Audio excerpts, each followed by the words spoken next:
Absolutely. Look, Australia, just like the rest of the world, we've experienced 2.5 years of difficulties due the COVID-19 pandemic that actually has caused severe impact on the economy and business and industries in Australia, just like the rest of the world.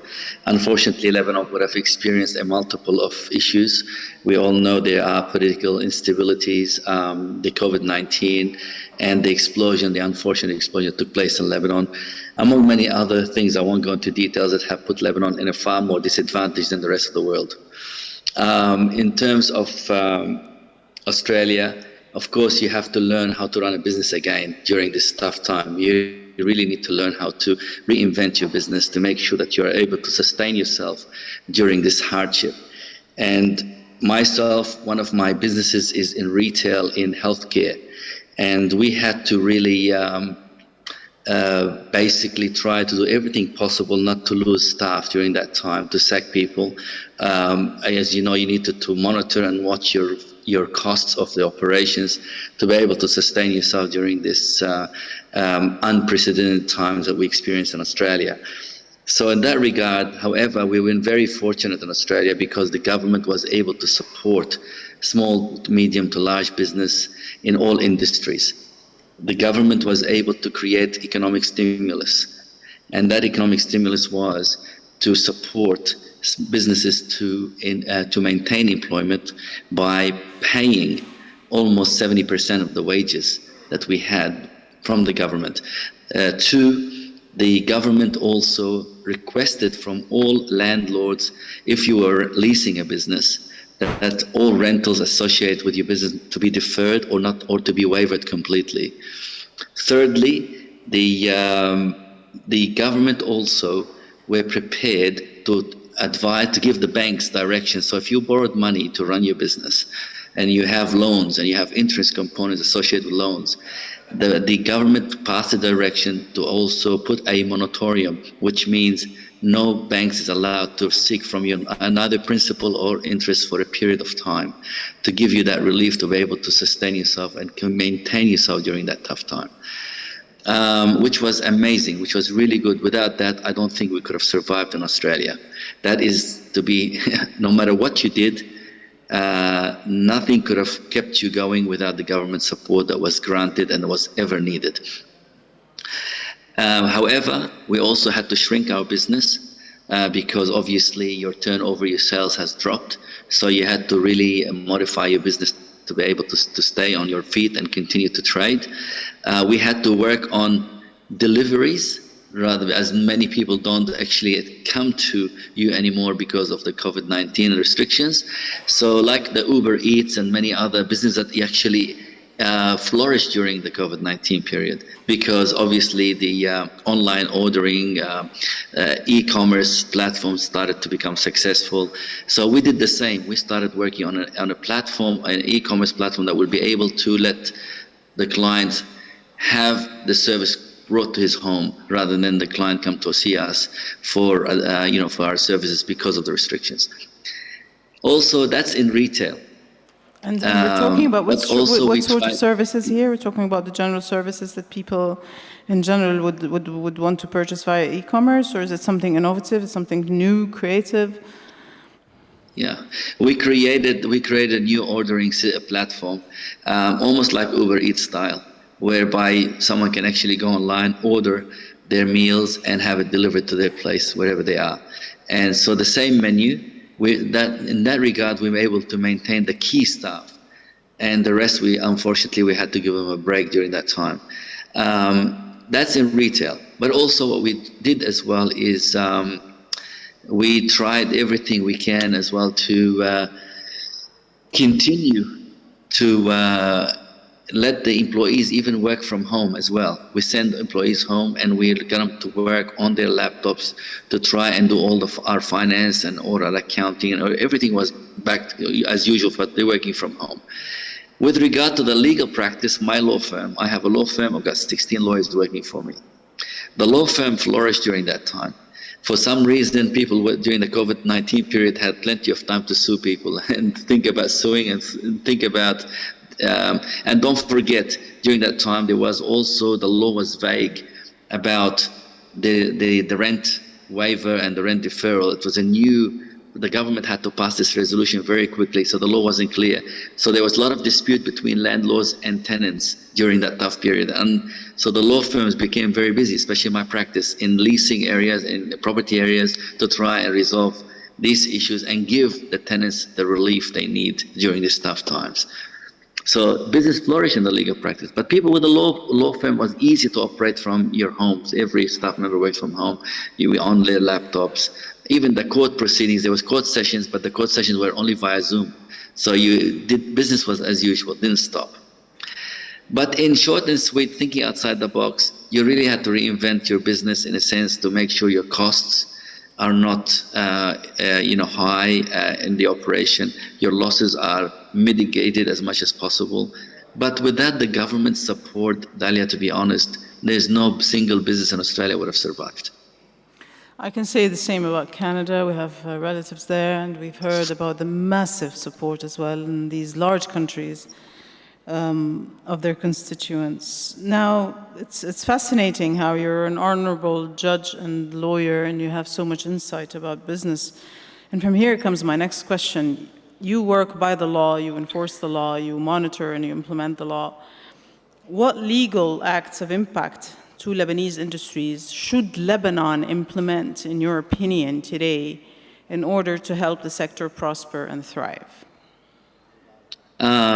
I think really Lebanon, the answer to your question is very simple. Lebanon should have really duplicated what the rest of the world did to small business, to medium to large business, and whether you are in manufacturing or whether you're in general services. And unfortunately, we know quite well, and regretfully, no resolutions have been passed to be able to help Lebanon in its heyday, at least to say in its worst days.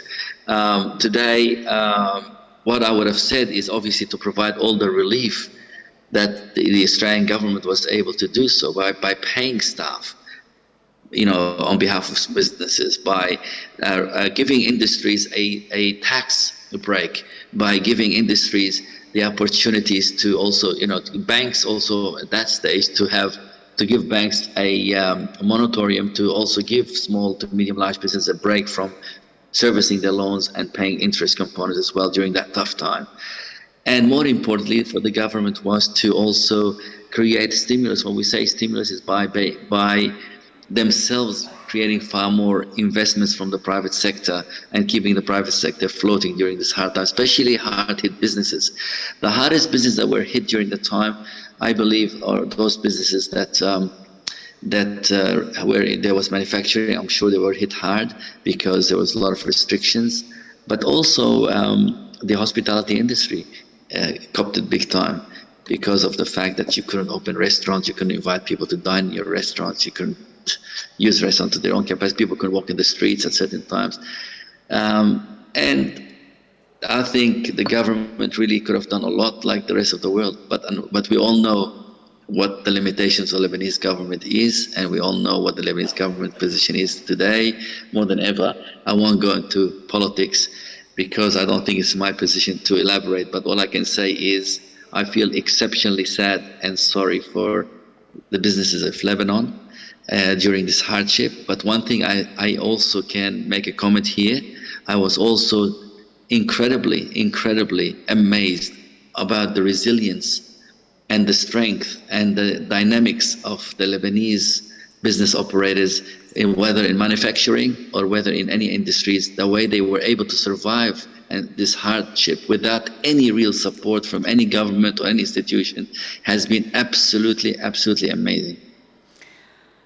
Well, if there is an industry that you would want to invest in Lebanon today, what would it be if I gave you a few choices?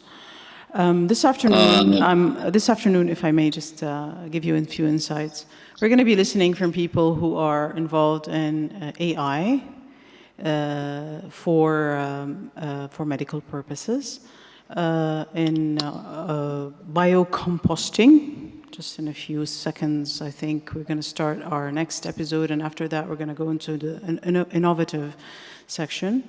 We have people speaking about nanotechnology for textiles to where you could be super sure that nothing would stick anymore on your clothes, whether it's, or on your mask for that purpose.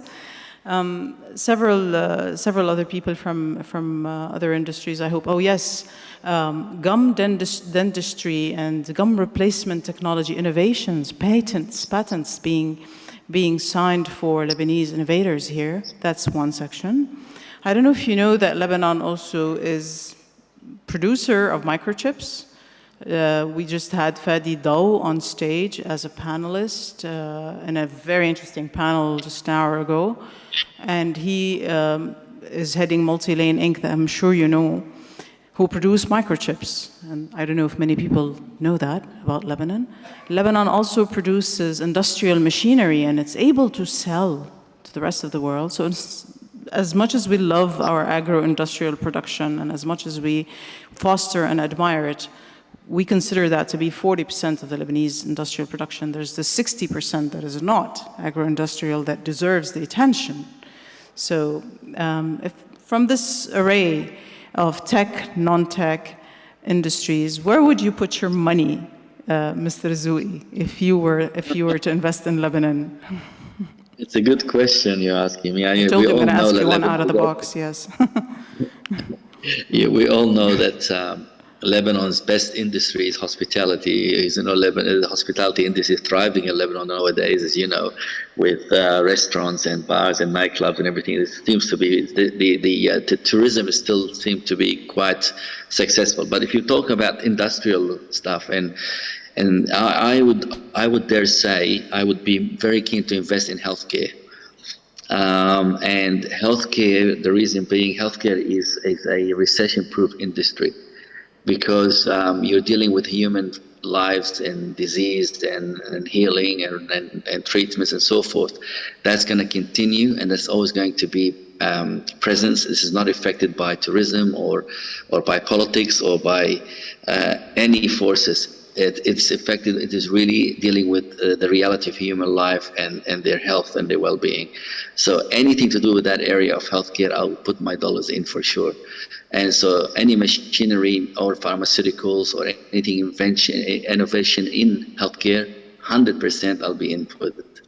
Sounds wonderful. Our next convention will be about innovation in Lebanon, and I can assure you that there's a lot about healthcare, as much as there is about EdTech and other areas as well. Honorable Judge Fady Zouky, thank you so much for joining us today, very late from Australia. And we always feel the support to Lebanese that the Australia-New Zealand-Lebanese Chamber of Commerce is providing. We hope that we can translate that into support for the industrialists on the Lebanese platform. Thank you. We're absolutely, we are always going to extend our total support to the Lebanese industries. And of course, hopefully we do it through your platform, through Lebanese, and we're very keen to do so. We're always at your disposal, Diana. Tanya, thank you. Thank you, Fady. Thank you. Nice. Cheers. Cheers. Good night.